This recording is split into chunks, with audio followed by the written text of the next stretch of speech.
کہتی ہیں کہ میں ایک اسکول میں پڑھاتا ہوں، وہاں پر اسکول کے بچوں کو الگ یا علیحدہ ٹیوشن پڑھانے کی اجازت نہیں ہے۔ اگر میں گھر میں جا کر ٹیوشن پڑھاؤں تو کیا مجھے گناہ ہوگا؟ بات یہ ہے کہ جب انہوں نے ٹیوشن سے منع کیا ہوا ہے تو آپ نہیں کر سکتے، یا تو آپ وہ نوکری چھوڑ دیں پھر ٹیوشن ہی پڑھاتے رہیں، جب نوکری کر رہے ہیں پھر ان کے حکم کے مطابق عمل کریں۔ زندہ آدمی کے لیے کوئی طواف نہیں ہوتا، اس کے لیے دعا کرو۔ اگر کوئی عمرہ کر کے سرکار دو جہاں کو ہدیہ کرے تو جائز ہے۔ میرا بھائی تفسیر کے اندر اردو تفسیروں میں جہاں تک میرے معلومات ہیں، تفسیر معارف القرآن ہے جو حضرت مفتی محمد شفیع صاحب رحمۃ اللہ علیہ نے لکھی تھی۔ اسی طرح ایک دوسری تفسیر، اس کا بھی یہی نام ہے معارف القرآن، وہ حضرت مولانا ادریس کاندہلوی رحمۃ اللہ علیہ نے لکھی تھی۔ اسی طرح ایک تفسیر ہے انوار القرآن جو حضرت مولانا نعیم اللہ صاحب جو سابق دیوبند میں شیخ الحدیث تھے، انہوں نے لکھی۔ یہ تفسیریں بہت اعلیٰ ہیں انشاءاللہ۔ سیرت کے بارے میں آپ رہی کے مختوم بھی ہے، اور اسی طرح نظرۃ النعیم بھی ہے، اور اسی طرح حضرت مولانا ادریس کاندہلوی کی سیرت بھی ہے، اور بھی بہت ساری کتابیں ہیں۔ تاریخ اسلام کے اندر بہرحال مجھے نہیں پتا کون سی تاریخ کا اعتبار ہے، کیونکہ تاریخ میں ہوتا ہے وہ یابس ہوتا ہے۔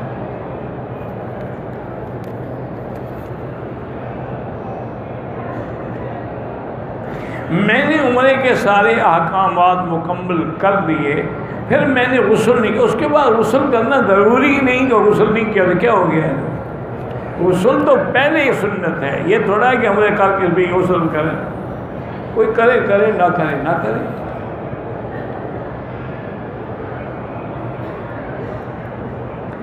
بہرحال طواف جب بھی کرو گے، 1000 بار کرو گے، طواف 7 چکر ہوتے ہیں۔ 7 چکروں سے کم طواف نہیں ہوتا۔ یہ تو نہیں کہ پہلا طواف جو ہے وہ تو 7 چکر، پھر دوسرا کریں تو 6، پھر تیسرا کریں تو 5، پھر اس کے بعد 4، پھر اس کے بعد کچھ نہ رہا۔ طواف جو ہے ساری زندگی کرتے رہو، کرنے 7 چکر پڑے گے۔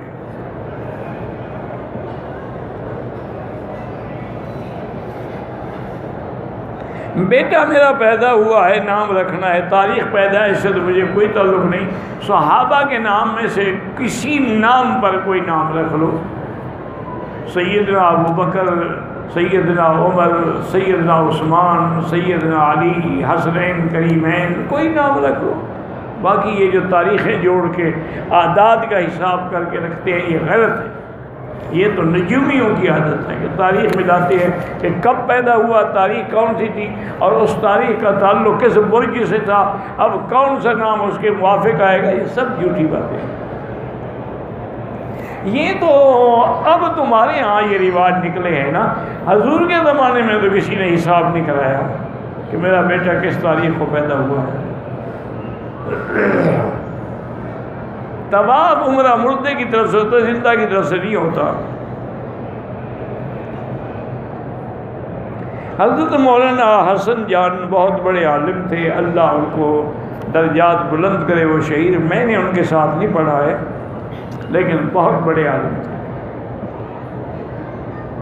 بلڈ پریشر کا مریض ہوں تو اس کے لیے جو آیت مبارک ہے والکاظمین الغیظ والعافین عن الناس، یہ آیت زیادہ پڑھا کریں اور اپنے اوپر دم کیا کریں، اللہ شفا عطا فرمائیں گے۔ روضہ رسول پر کوئی دعا نہیں پڑھنی، صلاۃ و سلام پڑھنا ہے، اس کے بعد آگے جا کر پھر دعا اللہ سے مانگنی ہے۔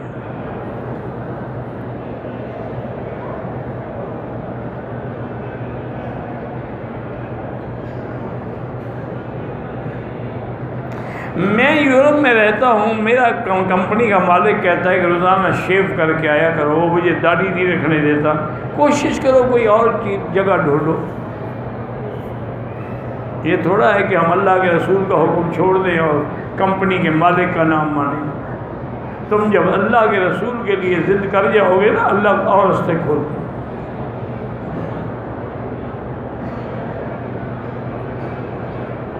پتہ نہیں آپ کی روشنی کا راز کیا ہے، میں نے تو ابھی آپریشن کروایا اللہ کے بندے، تمہیں پتہ نہیں کہاں سے روشنی نظر آ گئی۔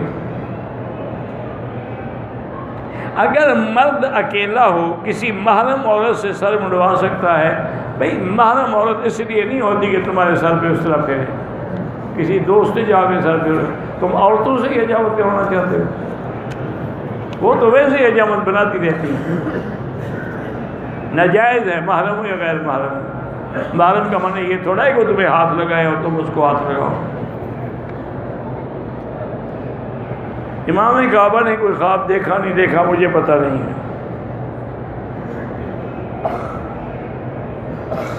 بازو پر یا ہاتھ پر چمڑے کے اندر جو نام لکھواتے ہیں بالکل حرام ہے اور گناہ ہے.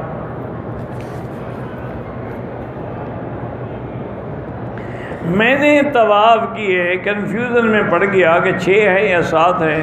صفا مروہ بھی اور بال بھی کاٹے. بعد میں غالب گمان آیا کہ 6 ہے. کوئی حاضر نہیں، آپ کا عمرہ ٹھیک ہو گیا. لیکن ایک دفعہ پھر احتیاط یہ ہے کہ طواف دہرا دو. یا اللہ اگر غلطی ہوئی ہے تو میں اس کے بدلے میں طواف کر رہا ہوں، ورنہ 6 چکر بھی ہو جائے طواف ہو جاتا ہے.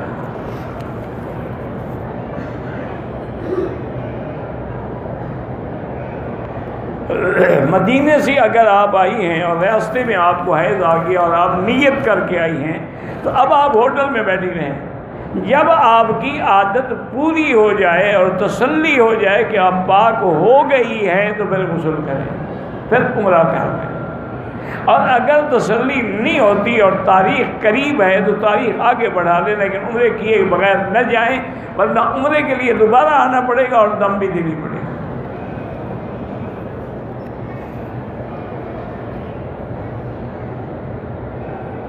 میرا بھائی بدر میں کام کرتا ہے، 6 سال سے گھر نہیں آیا. ماں پریشان ہے، اللہ اس کو ہدایت دیں. یہ اچھے لوگ ہیں کہ ماں گھر پہ رو رہی ہے اور یہ جناب نوکریاں کر رہے ہیں. بہت بڑا گناہ ہے. اور یاد رکھیں کہ جس پہ ماں ناراض ہو نا تو اولیاء اللہ نے لکھا ہے کہ پھر اس کا موت کے وقت اس کو کلمہ بھی نصیب نہیں.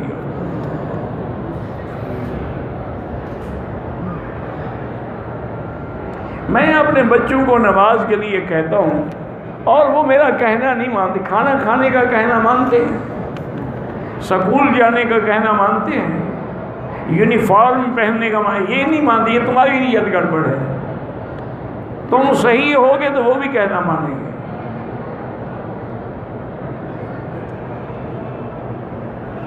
بہرحال انتظار کریں پاک ہو جائے عمرہ کر لیں، ورنہ تاریخ آگے کرائیں. میرا بہنوئی جو ہے میری بہن کو گالیاں دیتے ہیں، اللہ ہدایت دے، اور کیا کر سکتے ہیں. بعض لوگوں کی زبان ہی ایسی گندی ہوتی ہے کہ ان کی زبان میں ہر وقت گالی ہوتی ہے، اور یہ منافق کی علامت ہے. اذا خاصم فجر، کہ جب بھی کوئی بات کرے گالی دے، تو یہ مسلمان کی علامت نہیں ہے.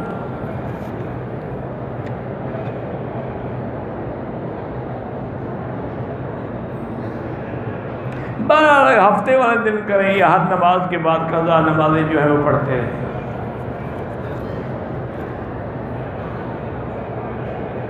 عمرہ کرنے کے بعد اگر ہم جدے جائیں، واپسی پہ احرام جدے سے ضروری نہیں ہے. حرم میں بھی زوال کا وقت ہوتا ہے، حرم میں بھی اوقات مکروہہ ہیں.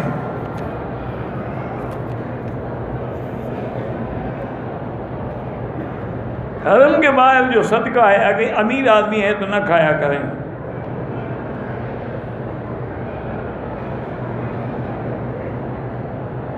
میری ایک دوست کو طواف کے دوران تکلیف ہوتا ہے پیروں میں، تو ویل چیئر پہ کریں.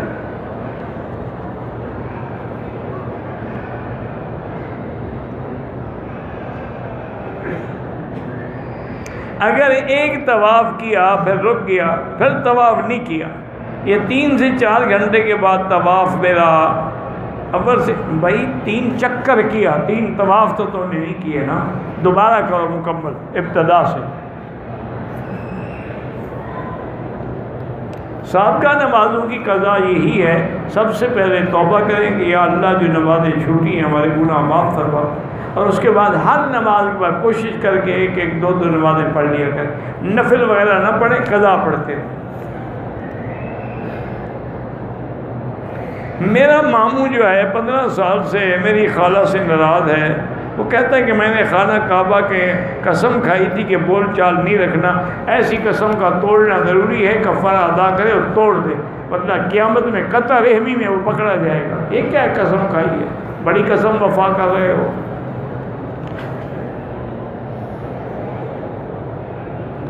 سر نائی سے منڈوانا لازمی کوئی ضروری، کسی ساتھی سے منڈوا لو، خود مونڈ لو۔ اپنی بوڑھی ماں کو ویل چیئر پہ یا بیٹی کو کندھے پہ اٹھا کے طواف صفا کرانے والا، اس کا اپنا طواف بھی ہو جائے گا۔ بہتر یہی ہوتا ہے کہ جب تک سر پہ دوبارہ بال نہ نکلیں اس وقت تک دوسرا عمرہ نہ کریں، لیکن اگر کوئی کرے تو پھر اسرا پھروانا ہوگا۔ ایک دن میں 2 عمرے بھی کر سکتے ہیں، لیکن افضل یہی ہوتا ہے جیسے حضرت عبداللہ ابن عمر، حضرت عبداللہ ابن زبیر عمرے کے بعد چند دن ٹھہر جاتے تھے کہ کچھ بال نکل آئیں، پھر عمرہ کر کے اسرا پھروا دیں۔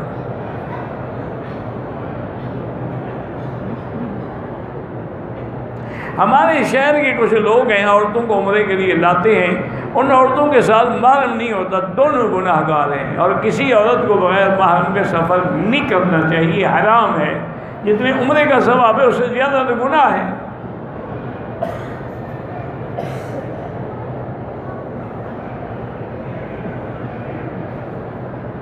بہرحال ایک لڑکی سے کسی نے زنا کیا، حمل بھی ٹھہر گیا، پھر اسی کے ساتھ اس نے نکاح کر دیا، بہرحال توبہ کریں، گناہ گار تو ہیں، لیکن چلو اچھا ہوا کہ نکاح ہو گیا۔ عورت اور مرد کی نماز میں بڑا فرق ہے۔ مرد کے لیے صف اول افضل ہے، عورت کے لیے آخر افضل ہے۔ مرد امام بن سکتا ہے، عورت امام نہیں بن سکتی۔ مرد مؤذن بن سکتا ہے، عورت اذان نہیں دے سکتی۔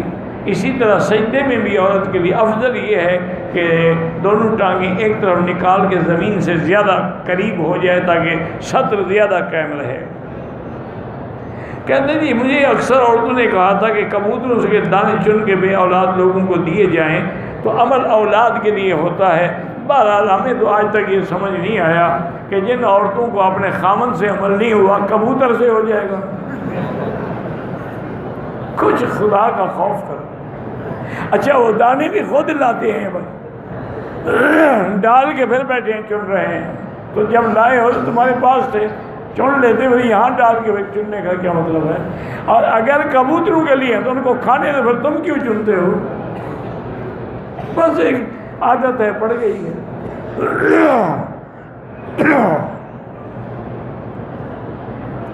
اکثر عورتیں درود شریف تسبیح پر پڑھوا کے اس کو زمزم میں دھو کے اولاد کے لیے پلاتی ہیں، بالکل بدعت ہے۔ اس کا ویسے دم کر دو، تسبیح پر دم کا کیا مطلب ہے؟ یعنی وہ دم تسبیح پہ اثر کرتا ہے، پانی پہ نہیں کرتا۔ نماز وتر میں قنوت جو ہے احناف کے نزدیک رکوع سے پہلے ہے، باقی ائمہ کے نزدیک بعد میں ہے۔ بغیر محرم کی عورت ہاں طواف کر سکتی ہے، عمرے کے لیے سفر کرنا بغیر محرم کے حرام ہے۔ غلطی کے ساتھ بھی ہے، یعنی کسی غیر کو ایسے محرم بنا لیتے، بالکل جھوٹ ہے۔ جب ابتدائی جھوٹ پہ ہوگی تو عمرے کا کیا فائدہ؟ جدے جا کے واپسی پہ احرام ضروری نہیں ہے۔ میری چپل گم ہو گئی، میں نے اس کی جگہ دوسری چپل اٹھا لی، بہرحال یہ آپ نے غلط کیا ہے، اتنے پیسے خیرات کرو۔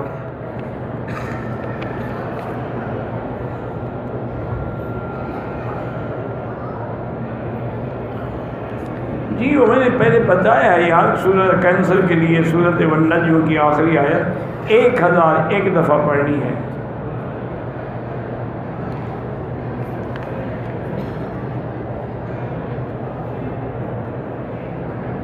حالت حمل میں بچے کی حفاظت کے لیے کیا کریں؟ لیڈی ڈاکٹر سے پوچھیں۔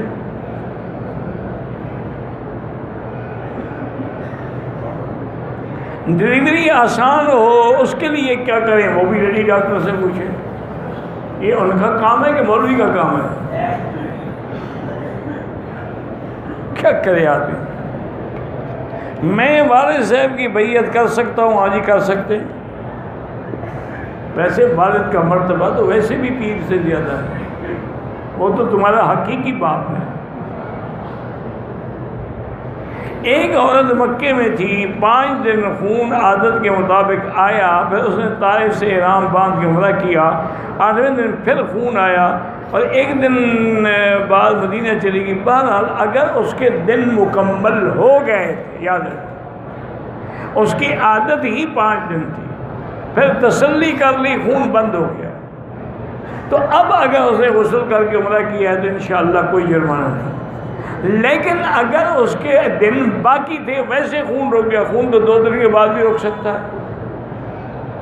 اصل عادت ہے 7 دن ہے، 8 دن ہے، 4 دن ہے، وہ دیکھیں اور اس کے بعد کپاس اندر رکھ کے تسلی کریں کہ کوئی داغ تو نہیں لگ رہا، پھر آپ غسل کر کے عمرہ کر سکتی ہیں۔ عورت نے عمرہ مکمل کر لیا، ابھی بال نہیں کاٹے تھے کہ احرام کھول دیا، عورت کو کہ احرام ہوتا ہی نہیں، کھول دیا تو کیا ہو گیا؟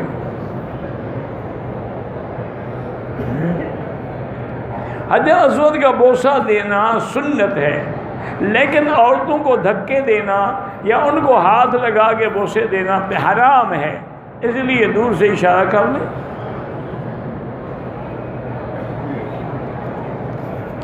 کہتے میں کوشش کرتا ہوں کہ طواف میں غیر محرم عورتوں سے بچوں، لیکن کبھی کبھی عورتوں میں جو ہیں وہ لگ جاتی ہیں، تو اللہ نیتوں کو جانتے ہیں۔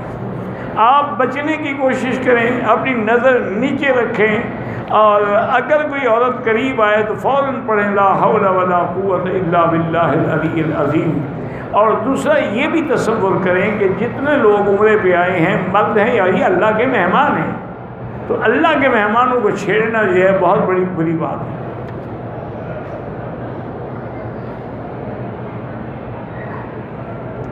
کہتے ہیں کہ دوران طواف بھی لڑکیوں نے بناؤ سنگار اور میک اپ کیے ہوا ہوتا ہے، یہ ناجائز ہے۔ حضور کا فرمان ہے کہ جو عورت میک اپ کر کے، سنگار کر کے، خوشبو لگا کے گھر سے باہر نکلتی ہے وہ عورت زانیہ عورت کے حکم میں ہے۔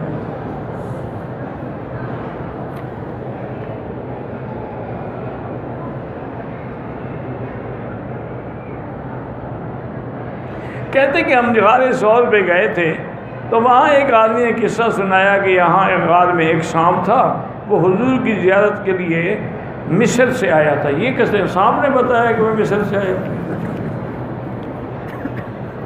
اللہ ہدایت دے، بس دعا کر اللہ ہدایت۔ ایک واقعہ آتا ہے کہ سیدنا ابو بکر کو سانپ نے ڈس لیا، غاروں میں سانپ ہوتے ہیں، اب یہ کہاں ہے کہ وہ مصر سے آیا تھا؟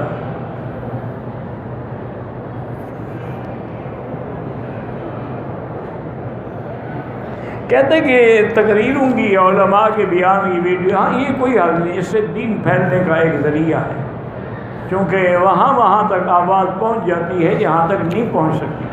اب ویڈیو کے ذریعے الحمدللہ اللہ نے مسائل حل کر دیے ہیں کہ پوری دنیا میں اسلام کی آواز پہنچ رہی ہے۔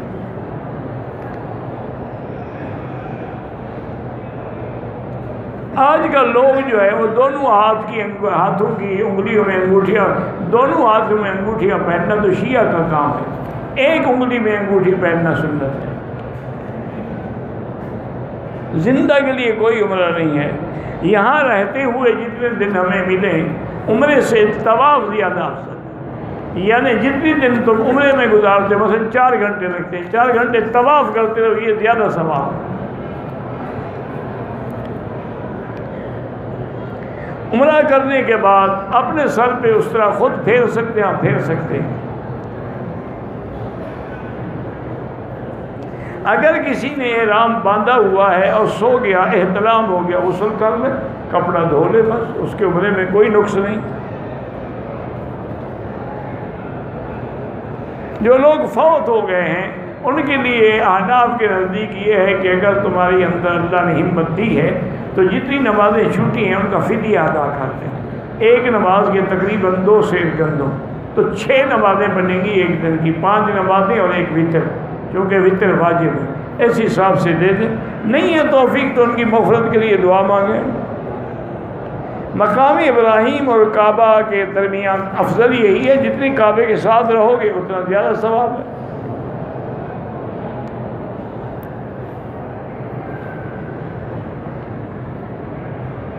مسجد نبوی میں مغرب، عشاء، صبح کی نماز جہری نماز میں آپ سے آواز سنتے ہیں، میرے بھائی گزارش یہ جس بات کا ذکر قرآن و حدیث میں نہ ہو ہم خود نہیں کریں گے، لیکن یہ ضرور ہے کہ تمام انبیاء زندہ ہیں اور حضور پاک کے معاجہ میں جو صلاۃ والسلام پڑھے جائیں حضور سنتے ہیں، باقی آگے خود نہ بتاؤ باتیں کہ اذان سنتے ہیں نہیں سنتے ہیں۔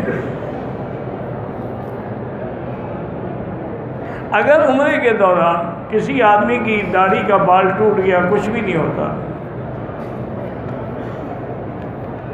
میں ایک سکول چلاتا ہوں، سکول میں کچھ غیر مسلم بچے بھی ہیں، عیسائی ہندو، مسلم بچوں کو اسلامیات پڑھایا جاتا ہے، تو غیر مسلم بچے بھی پڑھتے ہیں جن کی کل تعداد 12 ہے۔ کیا غیر مسلم بچوں کو بھی اسلامیات پڑھانا؟ بالکل، وہ تو زیادہ مستحق ہیں تاکہ ان کو اسلام کی رغبت ہو۔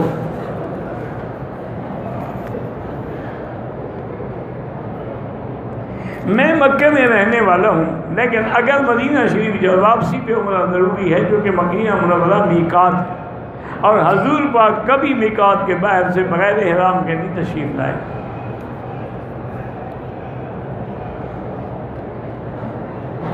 میں طائف گیا تھا بغیر احرام کے آ گیا، اب یا تو طائف جا کے عمرہ کر لو ورنہ دم دینی پڑے گی۔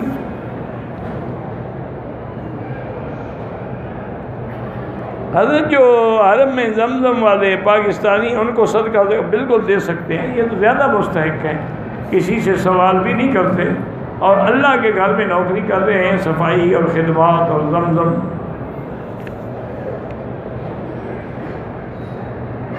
میری عمر چھوٹی ہے، میں گروپ میں کسی کا محرم بن کے آیا، بالکل آپ نے غلطی کی، آئندہ کبھی نہ کرنا۔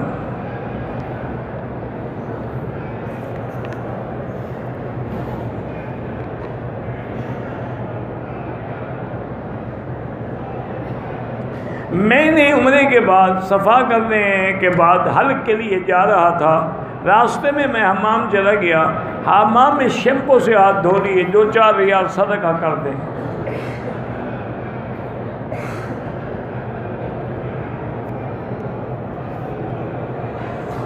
کہتے ہیں کہ یہاں ایک صاحب ہیں، مولوی صاحب ہیں، انہوں نے دیوبند پر اور ائمہ پر بڑی تنقید کی، اللہ ان کو ہدایت دے، ٹھیک ہے، اس کی اپنی رائے ہے، وہ جانے، اس کا کام جانے۔ میں پاکستانی ہوں، جدے میں رہتا ہوں، میرے والدین پاکستان سے جدے میں آ کر 2-3 دن بعد، ہاں اگر وہ پاکستان سے جدے کی نیت سے آئیں کہ بھی بیٹے کے گھر میں 2-3 دن رہیں گے پھر عمرہ کریں گے تو کوئی دم نہیں، پھر وہ جدے سے احرام باندھ کے عمرہ کر لیں۔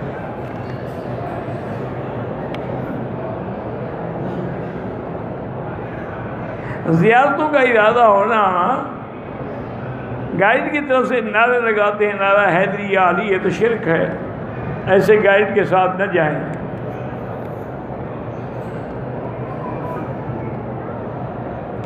اگر حیض کے 7 دن ہیں، اگر مقرر ہیں، دوا کے استعمال سے کچھ دن بڑھ گئے، بہرحال اگر خون آ رہا ہے تو پھر آپ عمرہ نہیں کر سکتی، پھر 10 دن تک آپ کو انتظار کرنی پڑے گی۔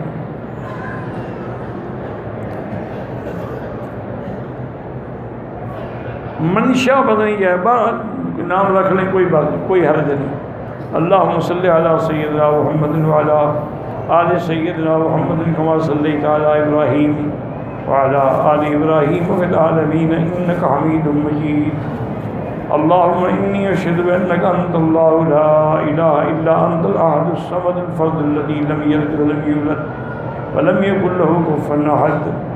اللہم انت ربی لا الہ الا انت الحنان المنان بدیع السماوات والارض یا ذا الجلال والاکرام یا ذا الجلال والاکرام یا ذا الجلال والاکرام۔ فرج ہم المہمومین، نفس کرب المکروبین، واقض الدین عن المدینین، واشفنا واشف مرضانا ومرضى المسلمین، واشفنا واشف مرضانا ومرضى المسلمین۔ اللہم ارحم ضعفنا واجبر کسرنا، واشفنا واشف مرضانا وارحم موتانا، واستجب دعاءنا ولا تخيب رجاءنا برحمتک یا ارحم الراحمین۔ یا اللہ بیماروں کو شفا عطا فرما، یا اللہ ہماری ظاہری باطنی روحانی جسمانی نفسانی بیماریاں دور فرما۔ یا اللہ بے حیاؤں کو حیا عطا فرما، بے اولادوں کو اولاد صالح عطا فرما، جن کے گھروں میں بچیاں ہیں ان کے لیے رشتے آسان فرما دے، یا اللہ بے روزگاروں کو روزگار عطا فرما، قرض داروں کے قرض عطا فرما، یا اللہ جن کے رزق میں تنگی ہے ان کے رزق میں برکتیں عطا فرما، یا الہ العالمین یا ارحم الراحمین۔ پوری دنیا میں جہاں مساجد ہیں، مدارس ہیں، دین کے ادارے ہیں، دین کے کام کرنے والے ہیں، تبلیغ کرنے والے ہیں، سب کی جان مال آبرو عزت کی حفاظت فرما، یا الہ العالمین۔ حرمین الشریفین کو قیامت تک ہر فتنے سے محفوظ فرما، یا الہ العالمین۔ ہمیں مانگنا بھی نہیں آتا، بغیر مانگے عطا فرما، یا اللہ تمام آنے والوں کو حرمین الشریفین کے ثمرات و برکات نصیب فرما، یا اللہ سب کو صحیح نمازیں، صحیح عقیدہ، صحیح عمرہ، صحیح طواف کرنے کی توفیق عطا فرما، یا اللہ مسلمان فلسطین میں ہیں، حلب میں ہیں، کشمیر میں ہیں، شام میں ہیں، روہنگیا میں ہیں، عرب میں ہیں، عجم میں ہیں، افغان میں ہیں، ان کی جان مال آبرو عزت کی حفاظت فرما۔ صلی اللہ تعالی علی خیر خلقہ سیدنا محمد وعلی آلہ وصحبہ اجمعین۔ اللہم صلی علی سیدنا محمد وبارک وسلم علیہ۔